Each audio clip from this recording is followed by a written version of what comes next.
Yeah, first off, I thought it was a hard fought battle. Congratulations to IUP. I thought they earned the win, and it's unfortunate that we didn't come up with the win. But I'm really proud of my players. I thought they fought the entire time. Um, IUP made some big plays down the stretch, and we kind of put ourselves in a situation where we were trying to get ourselves back into it. And I'm really happy for my senior class, Gabby McDuffie, Natalie Angeletti, Haley Sims, Ashton Boggs, and Morgan Gentile. They've left their mark on this program. We talked about that in post game, how much they've impacted not only our team but the community and everyone that has come to our games. So I'm really proud of them. And I think that, moving forward, this is where we want to be. Um, we want to continue to stay at this level, and it's going to take a lot of hard work and commitment, but I think that we can continue to stay at this level. Coach, they kind of came out of the half and were able to go on a pretty big run and kind of didn't look back from there. In your mind, what was the difference coming out of the half in that third quarter run?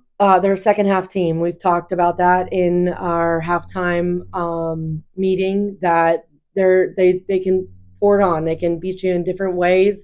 I thought number 11, kind of had the momentum going into halftime, but three is such a really good player, Shamia Strayhorn, and I felt like you felt her dominance in the second half. And we were doing such a great job defensively in the first half, and I felt like we lost that edge defensively, but we missed some really tough shots. We got some great looks around the rim that just didn't fall, and when you're playing in a NCAA tournament, you have to finish those plays. We've talked at length this year about your relationship with this group and what they've meant to you personally, and kind of the family atmosphere that this club has.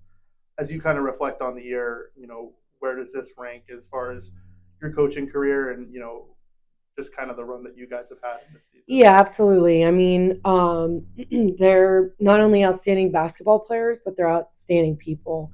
And, we're all tearing up at the post game meeting because the impact that those five have had on not only myself, but their teammates, the program, the community. It's remarkable. And I know I only had a year with Gabby McDuffie and Natalie Angeletti, but they've really left their mark on Edinboro women's basketball. And Ashton Boggs and Haley Sims, Morgan Gentile, I've had more time with. But to see them transform and grow, that's what our program's all about. And I know that they've learned some really valuable lessons here at Edinboro. Will continue to take that, in their next chapter into their careers. One of the bright spots today, especially in that first quarter, was Rachel. Really had a went on a tear there in that first frame. What can you say about her? What she brings to your team, and what maybe she'll continue to bring if she sticks around? Absolutely. Rachel Manfredo has a bright future ahead of her. I mean, to come out in an NCAA game and put on a performance that she did, I thought it was remarkable. And that's something that we're going to build off of going into next season. What kind of statement do you think that this season makes? Obviously being ranked number one in the region, getting to host the regional tournament, the run you guys made in the PSAC, as you guys move forward and try to continue to build this program. I think it's a huge statement. I think these players have really invested in our program as basketball players, but also as people. And like I said, that's what it's about. Basketball is just something we do. It's not who we are. And to see these young women grow and continue to grow throughout the season, I think it's really important that they can take these experiences with them in their career. Coach, I just have one to follow up on something you said earlier. It was still a 1 point game going into the fourth, and you mentioned that you'd missed some field goals. Um, in the fourth quarter, you go 4 for 17. Do you think maybe some of that was like you started to press, you missed one, and next time you feel the Yeah, we got desperate, absolutely. And we talked about that because we've been there before with this team. They can beat you at so many spots, and they've got some really, really good players that can beat you at so many different levels.